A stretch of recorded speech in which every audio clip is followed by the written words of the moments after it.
Valley View Live. Today, blogger Randy Slovacek of The Randy Report is here as our guest host. Yeah. Now, you blog about pretty much everything, including politics. Absolutely. And the second Republican debate is coming up. What are your thoughts Wednesday on that? Well, it's interesting. The big news yesterday was that somehow CNN tweaked their rules just a little, so Carly Fiorina squeaks in, so there'll be 11. Actually, the big news, just in the past hour, I'm offset checking what's going on. Rick Perry has now decided to drop out. Governor Rick Perry of Texas is out. Breaking He's dropping news out. right here. So, but the news yesterday with Carly was a big deal because, you know, she did do well on the first debate, and people kind of felt like she should be, and they were feeling that she's the only woman, and she has her own perspective, that she should be bringing that. So she gets to be at the adults table this time. She gets to be with the 11. And then I guess now there'll be 4 at a 6 p.m. Debate with the other ranked 12th to 15 or whatever.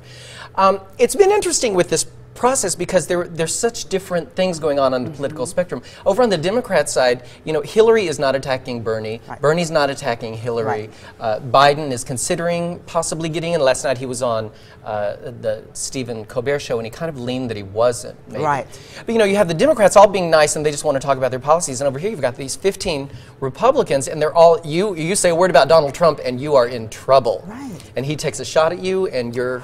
Well, what I find so frustrating, though, on the Republican side is they're all talking about Donald Trump. If I were a Republican candidate right now, that man's name would not leave my lips. No. I don't understand why they're letting themselves get drawn into this. They're talking about Donald Trump, but they're not talking about what they're going to do for the country. Right. It's crazy. And well, you can even see the readers, the journalists who talk to the other people, they're only asking about Donald Trump. God bless these other candidates trying to get their message out there.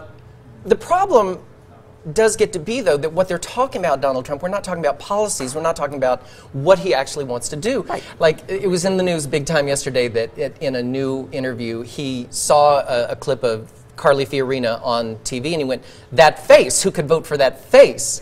And then he tried to say later that he was talking about her persona. Right. Because what he said and what he meant are two different things. Yes, and the word face sounds so much like persona. Well, but here's the thing. Why does that matter? Why does I don't understand at the national level while the journalists were covering mudslinging this. is easy to cover and it makes headlines. Exactly. And so his poll numbers are going up because people really don't care. At this point, the country is so fed up with business as usual. Absolutely. Even though he's not saying anything that's substantive. Right. They're just like, we don't care. We just want to 6 months from now, it's all going to change. It is. That's the thing. What we really have to keep in mind is we are 4 months from the first vote. Who knows? Who knows? The people who are leading at this point practically never get the nomination. So it's all entertainment right now. Follow Randy on Randy's web, The Randy Report. TheRandyReport.com. More details. Now, let's send it over to Megan with a look at today's fashion trends.